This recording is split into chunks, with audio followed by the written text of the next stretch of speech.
We have a lot of experience and a lot of training here at the Mayo Clinic taking care of children with inflammatory bowel disease. We know we can't take care of every kid at all times, so communication with the local provider is very important. Communicating in real time is a great way to understand if there's a good likelihood that we can help, and that can actually expedite getting patients in to see us. Some of the patients that might benefit from coming to be seen at the IBD program at the Mayo Clinic Children's Center would be patients who have refractory disease that's not responding to conventional therapies, patients that need to see multiple specialists to get a coordinated plan. A big advantage of Mayo is we have dedicated pediatric specialists. We've created a child-friendly environment, but we also have the advantage of the entire organization.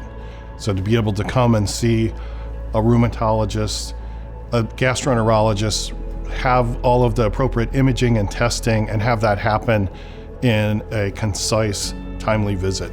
The vast majority of the time, that kid's going to be doing fine, receiving all their treatments at home. But it's also important to have a backstop for when things aren't going so well, or when families need reassurance or a small change to their treatment. To have access to the specialists at the Mayo Clinic Children's Center is very important.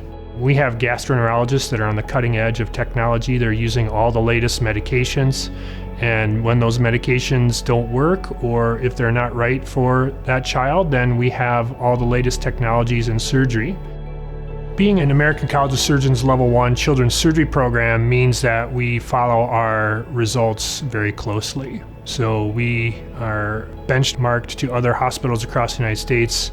We have people kind of at all levels of development of research in understanding these diseases. People in basic science labs, people doing clinical trials, and people trying to translate what we're learning in the lab to new therapies. At the Mayo Clinic, we've been doing inflammatory bowel disease surgery since the 1980s. In general, the vast majority of surgery is minimally invasive, which speeds recovery, decreases pain, allows kids to get back to what they're doing much more quickly. Longer term, meaning months after surgery, we start to see their nutritional status improve. We see a lot of catch-up growth after surgery for inflammatory bowel disease.